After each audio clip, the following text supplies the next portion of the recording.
Hello everyone, welcome to GK gym ignite your brain. This is Simran Shekhar. कैसे हैं आप सभी लोग। लास्ट क्लास में गाइस हमने पढ़ा था रूरल लाइवलीहुड के बारे में कि गांव में लोग अपनी आजीविका को कैसे चलाते हैं। ठीक है, आज हम लोग पढ़ने वाले हैं अर्बन लाइवलीहुड के बारे में कि शहरों में लोगों को अपनी रोटी कपड़ा मकान की ज़रूरत को पूरा करने के लिए क्या कुछ करना पड़ता है, वो किस किस तरह के काम किया करते हैं। राइट, यहाँ हम लोग एनसीईआरटी को लाइन बाय लाइन डिस्कस कर रहे हैं, पढ़ रहे हैं, क्योंकि एनसीईआरटी का हर एक लाइन होता है बहुत इंपॉर्टेंट। सब लोग जानते हैं, चाहे वो आपके स्कूल लेवल पे एग्ज़ाम्स हों या फिर आप आगे कोई कॉम्पिटिटिव एग्ज़ाम को करने वाले हैं, तो उसके लिए भी एनसीईआरटी बहुत ज़रूरी होता है। अगर आप कोई दूसरा बुक लेते भी हो, जैसे कोई भी जनरल नॉलेज का बुक, तो वो एनसीईआरटी का ही एक समराइज्ड वर्जन होता है। राइट, तो एनसीईआरटी को हम लोग यहाँ पे लाइन बाय लाइन डिस्कस करने वाले हैं। एंड सिविक्स क्लास 6 एनसीईआरटी को हम लोग पढ़ रहे थे। यहाँ पे 8 चैप्टर जो हम लोग यहाँ पे कंप्लीट कर चुके हैं। आज हम लोग लास्ट चैप्टर को डिस्कस करने वाले हैं, दैट इज अर्बन लाइवलीहुड, शहरी आजीविका। ठीक है, तो आज हम लोग अर्बन लाइवलीहुड को पढ़ने वाले हैं। तो चलो बिना टाइम वेस्ट के शुरू करते हैं। तो सबसे पहले यहाँ पर एक फोटो दिया हुआ है, देख लो आप। ठीक है, एक फोटोग्राफ है, इसमें आप देखोगे कितने तरह के काम जो है वो लोग कर रहे हैं। ठीक है, तो ये एक फोटोग्राफ यहाँ पर दिया हुआ है। कोई रिक्शा चला रहा है, तो कोई सब्जी बेच रहा है, कोई ने किसी ने गुपचुप का ठेला रखा है। आई थिंक ये गुपचुप ही है, जलेबी है वो, सॉरी। जिसको जो पसंद आता है वो जल्दी से जल्दी दिखता है। नहीं, चलो स्टार्ट करते हैं। What do you understand to see this illustration? इसको देख कर तुमको क्या समझ में आता? सबसे पहले तो ये कि जैसे गाँव में अलग अलग तरह की चीज़ें लोग किया करते हैं, अलग अलग तरह के काम किया करते हैं, उसी तरह शहरों में भी वैरायटी ऑफ वर्क्स है। ठीक है, जिसको करके लोग अपनी आजीविका को चलाते हैं, अपनी लाइवलीहुड को चलाते हैं। You have already read about the work that people do in rural areas. गाँव में जो काम करते हैं वो हमने पहले ही पढ़ चुके हैं हम लोग लास्ट चैप्टर में। अगर आप में से किसी ने उसको नहीं देखा है तो go and check the playlist, उसमें आप जाओ, 8 चैप्टर के प्लेलिस्ट आपको वहाँ पे अवेलेबल मिल जाएंगे। ठीक है, now compare the work that people in this illustration are doing with the work that people do in rural areas. देखो, अलग बहुत सारे काम हैं जो डिफरेंस होते हैं। ठीक है, गाँव में लोग जो काम करते हैं और शहरों में जो लोग काम करते हैं उसमें बहुत तरह का डिफरेंस होता है। अब जैसे गांव में हमने तुलसी के बारे में पढ़ा था, जो क्या है, एक एग्रीकल्चर लेबरर है, यानी कि एक कृषक मजदूर है जिसके पास खुद की ज़मीन नहीं है, वो दूसरों की ज़मीन में काम करती है। उसके बारे में हमने देखा था रामलिंगम था, जिसके पास 20 एकड़ ज़मीन थी, जिसके पास राइस मिल थी, दुकान थी, बीज और सीड्स और किसके दुकान, पेस्टिसाइड्स के दुकान थे। तो उसके बारे में भी हमने पढ़ा था। और आज शहरों में आप लोग से ज़्यादा लोग अगर शहरों में रहते हैं तो आप लोग भी देखते होंगे शहरों में क्या ऐसे एग्रीकल्चर लेबरर्स दिखेंगे आपको। शहरों में कुछ और लोग होते हैं, जैसे कि अब जिस तरह से गाँवों में जिनके पास ज़मीन नहीं होती वो दूसरों की ज़मीन पे काम करते हैं, वैसे ही शहरों में ऐसा भी तो होता है ना, जिनके पास खुद का, मान लो रिक्शा चलाना है किसी का उसका खुद का रिक्शा नहीं है, ऑटो नहीं है, तो वो दूसरे उसको देते हैं चलाने के लिए, दूसरों के गाड़ी को चलाने का काम करते हैं। ठीक है, और फिर जो पैसा आता है उसमें से उनका भी पार्ट होता है। खैर, इसको हम लोग आगे अच्छे से डिस्कस करेंगे कि शहरों में क्या क्या काम होते हैं, क्योंकि इस चैप्टर में हमको वही पढ़ना है। Some parts of the city are different from others. City का जो कुछ पार्ट होता है ना, वो दूसरों से अलग होता है। कैसे? What difference do you notice in this illustration? इसमें तुमने क्या डिफरेंस देखा? ठीक है, इस इलस्ट्रेशन में क्या डिफरेंस है? कुछ बड़े लोग हैं जो अपने कार से जा रहे हैं, कुछ हैं जो सब्जी चला रहे हैं। तो ये जो डिफरेंस है ना, वो चाहे शहरों में हो या गांव में, वो होता ही है। चलो आगे देखते हैं हम लोग। There are more than 5000 towns and 27 big cities in India. कितने टाउन्स हैं? मोर देन 5000 शहर हैं इंडिया में, और 27 बड़े शहर हैं, जिसमें से big cities like Chennai, Mumbai, Delhi, Kolkata etcetera, ये बिग सिटीज़ हैं। मेट्रोपॉलिटन सिटीज़ भी हैं, इसमें से कुछ कुछ दूसरे सिटीज़ भी हैं, right, have more than a million people living and working here. वहाँ पे बहुत ज़्यादा लोग, जैसे गाँव में भी आपने देखा कि जब तुलसी का जो हस्बैंड था उसको काम नहीं मिलता था तो वो पास के शहर में चला जाता था काम ढूंढने के लिए, है ना।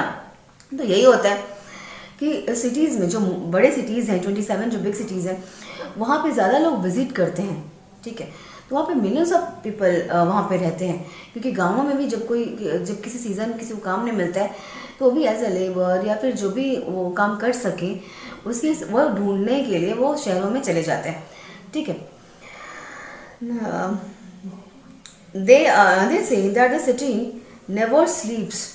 शहर कभी सोता नहीं, वहाँ पे हर समय कुछ ना कुछ काम होता रहता है। Let's visit one and find out about the work people do in the city as they employed by someone or are they self-employed। एक शहर के बारे में यहाँ पे बात करेंगे, हम लोग डिस्कस करेंगे और देखेंगे कि क्या वो किसी के अंडर काम करते हैं या फिर वो उनका खुद का कोई बिजनेस है या खुद छोटा मोटा कुछ उन्होंने व्यापार चला रखा है। इसके बारे में हम लोग अभी देखेंगे। How do they organize themselves, वो अपने आप का अपना जीविका कैसे चला रहे हैं। And do they have similar employment and earning opportunities, क्या लोगों के पास सिमिलर अपॉर्चुनिटीज़ है, सबके पास समान व्हाट अपॉर्चुनिटीज़ है सबके पास, सब लोग एक तरह के काम कर सकते हैं, सबको आगे बढ़ने का मौका मिल रहा है नहीं मिल रहा है, सबके बारे में लोग यहाँ पर अभी डिस्कस करेंगे। That what we do in last chapter. Okay, so working on the street, जो रोड पर काम करते हैं, सड़कों पर काम करते हैं। This is the city where my cousin lives. I have been here only a few times. कुछ दिनों में पहले मैं यहाँ पर आया हूँ, कुछ बार ही आया हूँ। इट्स अ वेरी बिग, बहुत बड़ा है। Once when I have come here my cousin took me around. जब मैं यहाँ आया था तो मेरा जो कज़न है वो मुझे बाहर लेके गया था। We left the house early in the morning. सुबह सुबह हमने घर से बाहर निकल गए थे। As we turn the corner on to the main street, जैसे ही हम वहाँ पे कॉर्नर पे पहुँचे मेन स्ट्रीट पे जाने के लिए, we saw that it was already buzzing an activity. हम लोग सुबह सुबह ही निकल गए थे बहुत, ठीक है, लेकिन फिर भी हमने वहाँ पे क्या देखा कि वहाँ पे बहुत सारे काम हो रहे हैं, लोगों की भीड़ है, लोग काम करने में लगे हुए हैं। Although we left in the morning, the vegetable vendor was busy arranging tomatoes, carrots and cucumber in basket at her stall so that people could see what she had to sell।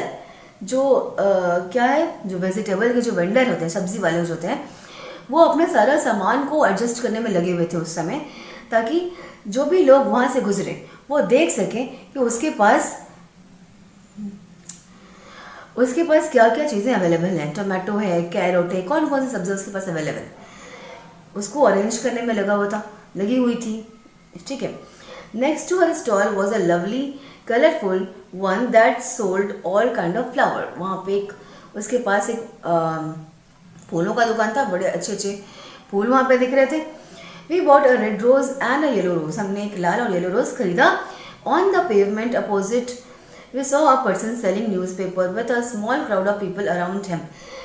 उसके opposite में हमने क्या देखा कि एक newspaper cell करने वाला है, ठीक है, न्यूज़पेपर सेलर है जो कि वहाँ पे पेपर बेच रहा है और उसके आसपास मैगजीन्स वगैरह भी है शायद, तो उसके आसपास भी कुछ लोग इकट्ठा हैं। Everyone wanted to read the news, सबको न्यूज़ पढ़ना है कि क्या हो रहा है। Buses whizzed past and there were auto rickshaw filled with school children।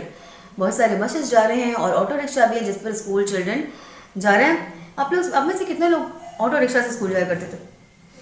जैसे स्कूल में होते थे ना सब लोग, तो ऑटो रिक्शा से स्कूल जाते थे। मैं भी जाया करती थी। जब मैं आई थिंक मैं जब 5 और 6 में थी, तो we use to go with auto rickshaw. तो हम लोग उस ऑटो रिक्शा जाते थे, बहुत सारे बच्चे होते थे उसमें, और वो ऑटो रिक्शा सबके घर पे जाता था, सबको पिक करके लेके जाता था। तो आप में से कितने लोग ऑटो रिक्शा जाते हैं? अपना एक्सपीरियंस जरूर शेयर करो मेरे साथ, ठीक है। चलो, फिल्ड विथ स्कूल चिल्ड्रन भरा होता था। हम लोग वहाँ उसमें डोर के पास बैठने के लिए होता था कि सबसे पहले डोर के पास कौन बैठेगा, बीच में नहीं बैठना है, डोर के पास बैठना है। Near by under a tree, एक ट्री था।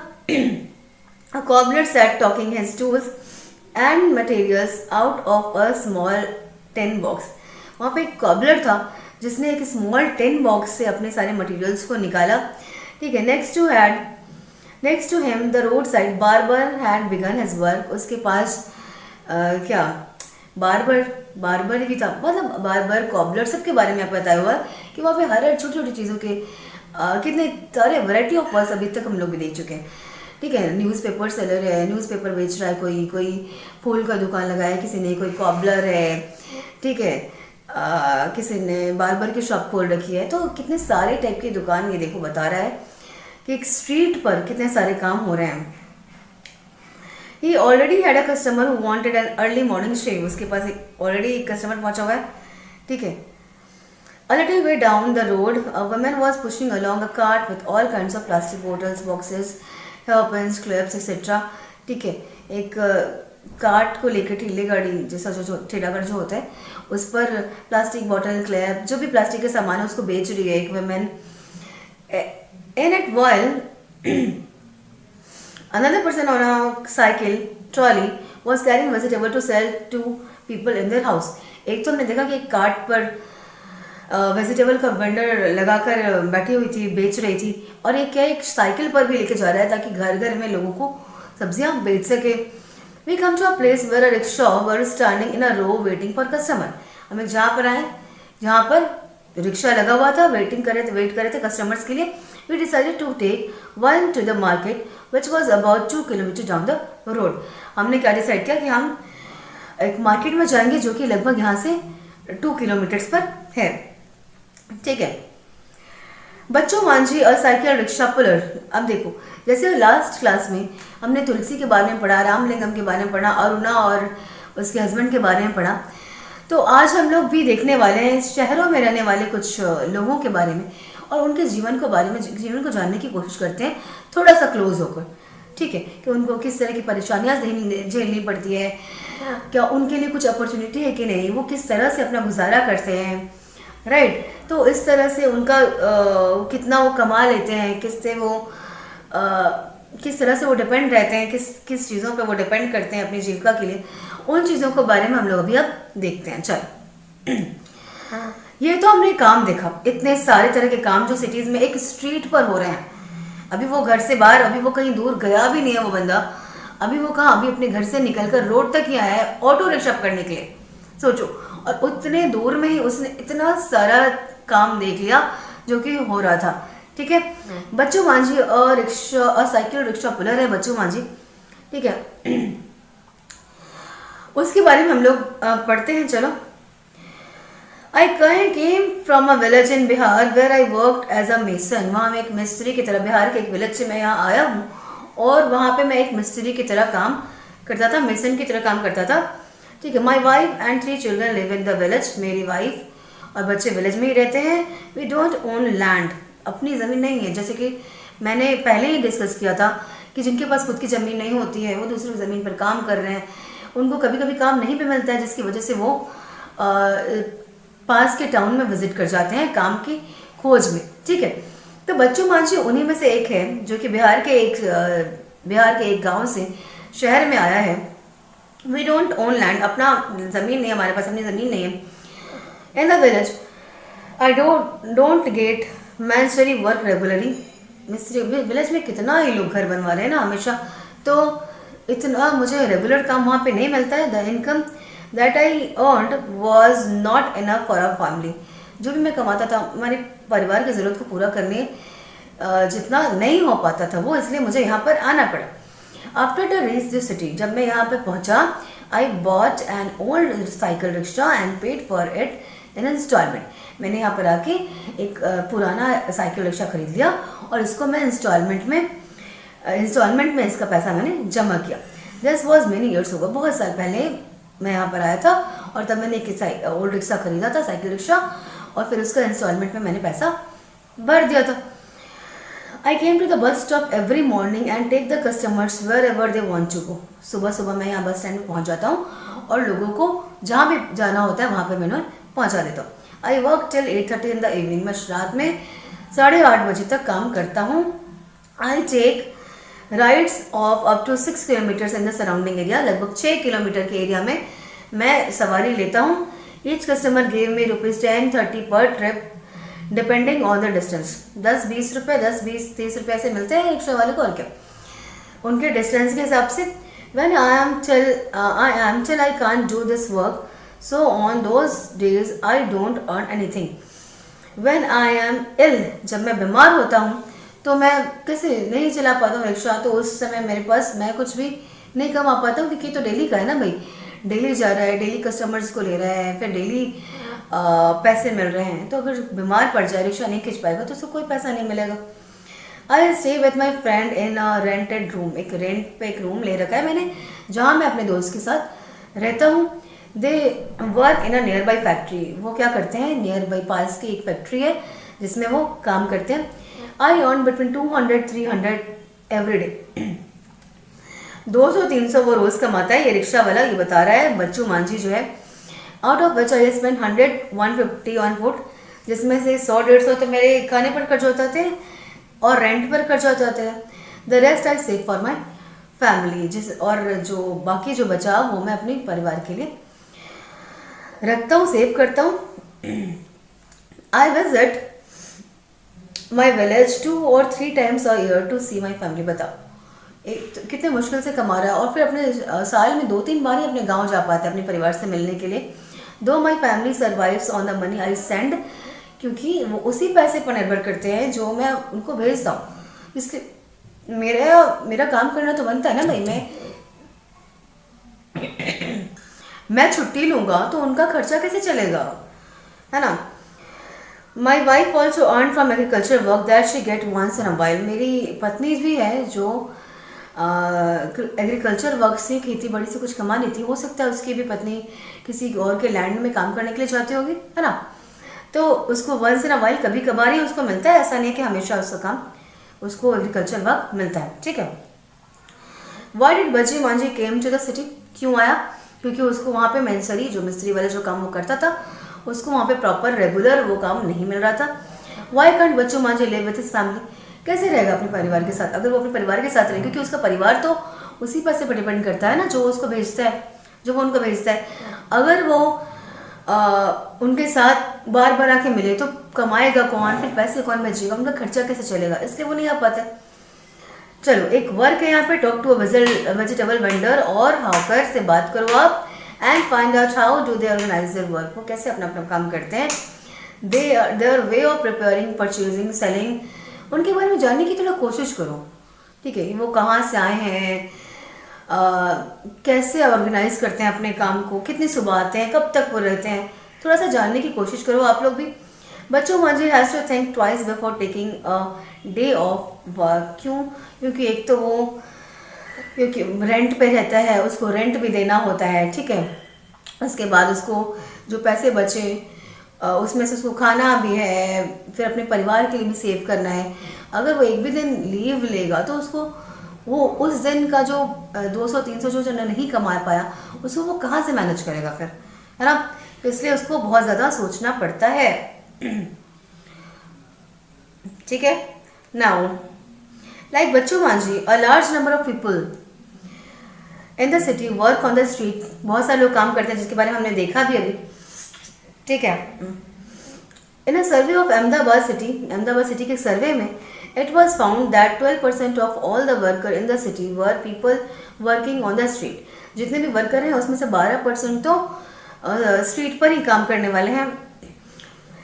They sometimes sell things or repair them or provide a service, कभी कभी वो क्या करते हैं, कुछ सामान बेचते हैं या रिपेयरिंग का कुछ काम करते हैं, कोई सर्विस प्रोवाइड करते हैं, ठीक है, कूली वगैरह टाइप का, या जो भी आपके सामान ले जाते हो, रिक्शा पुलिंग का, इस तरह का कोई सर्विस प्रोवाइड कर रहे हैं। They work on their own, वो खुद से काम कर रहे हैं। They are not employed by any one and therefore have to organize their own work, वो किसी के द्वारा एम्प्लॉयड नहीं, किसी के अंडर काम नहीं कर रहे हैं, इसलिए उनका अपना काम खुद का देखना पड़ता है। They have to plan how much to purchase as well as where and how to set up their shops. Their shops are usually temporary structures, temporary होता है, ठीक है।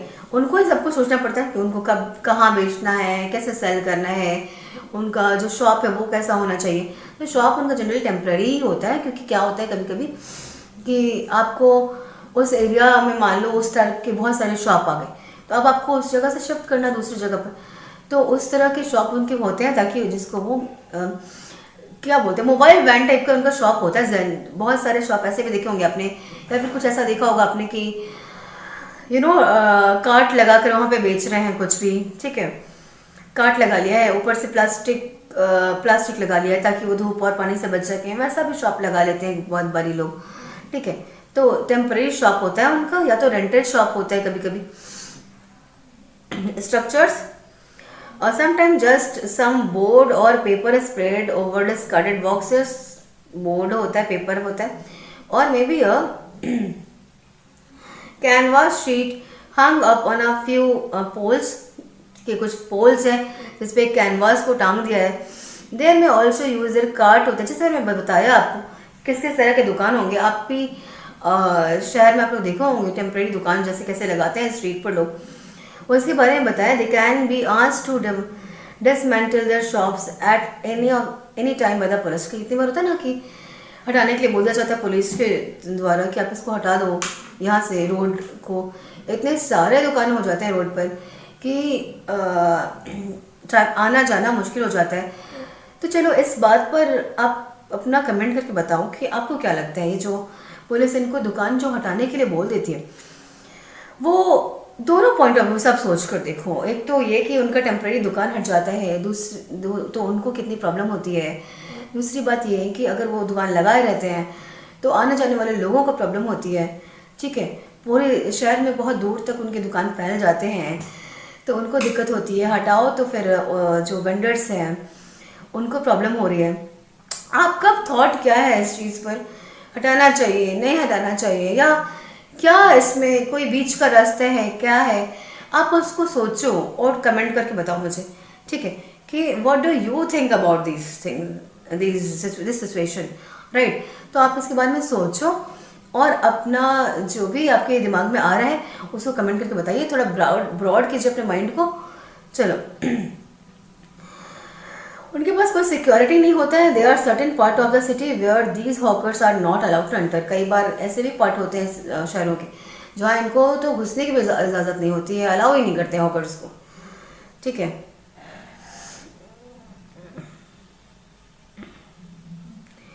देखो इस तरह के घर बना के भी लोग रहते हैं। घर क्या ही है, बस गुजर करने का ठिकाना है, और क्या। बहुत प्रॉब्लम है, लोग अपनी ही तकलीफ से बहुत ज़्यादा परेशान हो जाते हैं कि मेरे पास ही इतनी प्रॉब्लम्स क्यों आए हैं, मैं बहुत ज़्यादा तकलीफ में हूँ, ठीक है। किसी को आप में से किसी को कोई लैपटॉप चाहिए, कोई महंगा वाला मोबाइल चाहिए, तो आप लोगों को लगता है कि यार मैं इतना भी इनफ नहीं हूँ, इनफ पैसे नहीं मेरे पास कि मैं एक नया जो मोबाइल लाया है ब्रांड न्यू उसको मैं ख़रीद सकूँ, मेरे फ्रेंड के पास है दिस दैट। आप कभी इनके बारे में सोचो, ठीक है, इन लोगों के बारे में सोचो आप कि इनको 2 वक्त की रोटी के लिए कितना कुछ सहना पड़ रहा है, कितना कुछ स्ट्रगल करना पड़ रहा है। आपको अपने मोबाइल के पड़िए और इनको अपने खाने के लिए सोचना पड़ता है। एक दिन वो बीमार पड़ते तो उनको हज़ारों चीज़ सोचना पड़ता है कि मैं बीमार नहीं पड़ सकता, मैं बीमार पड़ जाऊंगा तो मेरे घर का खर्चा कौन चलाएगा। Just think about these people, ये कैसे रह रहे हैं, इनको कैसे, इनकी ज़िंदगी क्या है, ठीक है। इनके बारे में सोचो आप थोड़ा। There are almost 1 crore street vendors, लगभग 1 करोड़ स्ट्रीट वेंडर्स है इन द कंट्री, देश में। वर्किंग इन अर्बन एरियाज में रहते हैं वो। Street vending was still recently looked upon only as obstruction to traffic and to people walking. Street vending को कैसे देखा जाता है, यही कि आने जाने लोगों के लिए क्या होता है, ये परेशानी है, रोड पतले छोटे हो जाते हैं, बहुत सारे दुकान लग जाते हैं, इसको इसी तरह से देखा जाता है। However, with the effort of many organizations, it is now recognized as a general benefit and as a right of people to earn their livelihood। लेकिन बहुत सारे ऐसे ऑर्गेनाइजेशंस हैं कुछ, ठीक है, जिन्होंने इनको बताया कि नहीं, ये इनका राइट है ऑफ अर्निंग लाइवलीहुड, ठीक है। अपनी जीविका कमाना सबका अधिकार है कि वो अपनी जीविका कमाएं, और अगर इनको ये ऐसे करके अपनी जीविका कमा रहे हैं, तो इनका ये और कहाँ जाएंगे आखिर, ठीक है। ये भी सोचने वाली बात है ना कि इनको आजीविका नहीं मिल रही है, गाँव में इनको रेगुलर वर्क नहीं मिल रहा है, अपने परिवार के भरण पोषण के लिए, उनकी रोजी रोटी का इंतजाम करने के लिए इनको कुछ तो करना होगा, या कर क्या करेंगे। तो कुछ ऑर्गेनाइजेशंस ने इनकी तरफ से भी बोला, the government is thinking about modifying the law को लॉ को मॉडिफाइंग करने के बारे में सोच रहा है, सरकार सोच रही है, and banned street vendors so that they have a place to work and that there is also a free flow of traffic and people. Government सोच रही है कि उनके लिए एक स्ट्रीट वेंडर्स बंद हो, उनके पास कोई जगह हो जहाँ पर वो बैठ के अपना काम कर सके, जहाँ पर वो बेच सके। लेकिन गाइज अगर आप सोचो कि एक सब्जी मार्केट बन जा रहा है, ठीक है, तो क्या वहाँ पे हर कोई जितने सारे स्ट्रीट वेंडर्स लग रहे हैं वो क्या वो लगेंगे इतने सारे स्ट्रीट वेंडर्स, या फिर वहाँ पे भी तो हो सकता है कुछ उनको टैक्स देना पड़े अपने वेंडर को लगाने के लिए अगर कोई मार्केट जैसा बन जाता है तो वहाँ पे भी हो सकता है उनको कुछ पैसे देने पड़े अपना ठेला अपना कार्ट लगाने के लिए, अपना मार्केट लगाने के लिए। तो खैर तरह तरह की प्रॉब्लम्स हैं जो आ जाती हैं बीच में, जिसकी वजह से ये जो स्ट्रीट वेंडर्स हैं वो स्ट्रीट पर ही रहना ज़्यादा पसंद करते हैं, क्योंकि एक तो वो इतना कमा नहीं रहे हैं कि प्रॉपर अपना खर्चा ही चला सकें। उसके बाद अगर उनको कहीं किसी मार्केट में जाना पड़े, फिर वहाँ का भी उनको कुछ पैसे अगर देने पड़े, तो क्या खाएंगे, क्या बचाएंगे, क्या ही बोलना अभी इसमें, ठीक है। यार आप अपना पॉइंट ऑफ व्यू ज़रूर शेयर करना स्ट्रीट वेंडर्स को लेकर, आपकी क्या राय है, क्या होना चाहिए। यहाँ तो ऐसा दिया हुआ है कि फ्री फ्लो ट्रैफिक बने, इसके लिए इनके पास एक प्लेस होना चाहिए। It has also been suggested, ऐसा भी दिया जाता है कि mobile vendor should be allowed to move around freely, ठीक है। ऐसा भी कुछ लोग सजेशन दिया, जो मोबाइल वेंडर्स होते हैं, मोबाइल वेंडर मतलब ऐसे नहीं कि मोबाइल फ़ोन वाले वेंडर हैं, वो वैसी बात नहीं, मोबाइल फ़ोन वाले वेंडर सब हैं आजकल। बट क्या होना चाहिए कि जो भी गाड़ी जो एक जगह से दूसरी जगह को शिफ्ट कर सकते हैं आने जाने के लिए, उनको फ्रीली मूव करने का अलाउ होना चाहिए। मोबाइल वेंडर्स जो होते हैं, hawkers need to be part of community, hawkers को भी अपने कम्युनिटी का एक पार्ट समझना चाहिए, that are set up to take these and other decisions relating to them, ठीक है। Setup to take these and other decisions, उनके बारे में जो भी डिसीजंस हैं उनके बारे में सही लिया जाना चाहिए। हॉकर्स के बारे में जैसे भी हमने पढ़ा कि कई बार हॉकर्स को क्या होता है कि कई पार्ट में उनको मूव करना अलाउ भी नहीं होता है, ठीक है। तो ऐसा नहीं होना चाहिए, उनको भी अपनी जीविका कमानी है, ठीक है, उनको भी अपना घर परिवार देखना है, तो उनको हर तरफ मूव करना अलाउ होना चाहिए, ठीक है। उनको भी अपनी कम्युनिटी का एक पार्ट समझना चाहिए, क्योंकि अगर हम उनकी मदद कर रहे हैं, उनसे चीज़ें खरीद रहे हैं, तो अगर वो भी नहीं हो तो भी हमारे जो अपर कम्युनिटी, जो रिच पीपल हैं या जो अच्छे घरों में रहते हैं, उनके लिए भी इनका होना भी बहुत ज़रूरी है, ठीक है। वेंडर्स नहीं रहे, आप सब्जी कहाँ से लोगे, क्योंकि शहर में कोई अपनी सब्जी कहाँ उगा रहा है, रेयरली आप देखोगे कि किसी ने अपना सब्जी उगा रखा है, किसी को शौक होता है तो, ठीक है, अगर प्लांटेशन का किसी का शौक है तो वो कर रहा है, अदरवाइज सब लोग इन्हीं पर डिपेंड होते हैं। सब्जी लेना हो, दूध लेना हो, बार्बर शॉप है, कॉर्नर का शॉप है, सब लोग इन्हीं पर डिपेंड रहते हैं। अगर ये नहीं हो तो भी हमारा काम नहीं चल सकता, ठीक है। तो उसी नज़रिए से इनको भी देखना चाहिए, समझना चाहिए, ठीक है। तो गाइज आज हमने बच्चू मांझी के बारे में पढ़ा, कई सारे वर्क देखे हैं कि क्या क्या हो रहा है, और भी चीज़ों को हम लोग देखेंगे, ठीक है, समझने की कोशिश करेंगे, बट नेक्स्ट क्लास में, ठीक है। नेक्स्ट क्लास में प्रोबेबली ये चैप्टर फिनिश हो जाएगा और उसके बाद हम लोग बढ़ेंगे क्लास 7 के सिविक्स की तरफ, ठीक है। तो आज के लिए इतना ही, तब तक के tata bye bye, see you. ध्यान रखिए, अपना घर पे रहिए, और ये जो ओमिक्रॉन जो आ गया है उसके लिए भी आपको फिर से बहुत सतर्क रहने की ज़रूरत है। गुजरात और महाराष्ट्र में केसेस भी मिले हैं, राइट। अभी 4-5 केसेस मिले हैं जो कि बाहर से लोग आए हैं, कोई दुबई से, कोई कहीं और से लौट रहा है, तो उनमें से केसेस मिले हैं। पर उनके संपर्क में जितने लोग आए हैं उन पर भी उनकी भी तलाश जारी है कि उनके संपर्क में कितने लोग आए हैं, वो लोग पॉजिटिव है नहीं है। तो खैर अभी भी आपको थोड़ी सी चिंता करने की ज़रूरत है। मास्क आप बिल्कुल यूज़ कीजिए, सैनिटाइज कीजिए अपने हाथों को, क्योंकि केयरलेस नहीं होना है, ठीक है। केयरलेस हो गए कहते हैं ना, सावधानी हटी दुर्घटना घटी, वैसी वाली सिचुएशन है अभी, तो आपको सावधान रहने की ज़रूरत है। तो आप प्रॉपर मास्क यूज़ करो, ठीक है, कोई भी केयरलेस होने की ज़रूरत नहीं है बिल्कुल भी, राइट। चलो तब तक के लिए tata bye bye, see you and ध्यान रखो।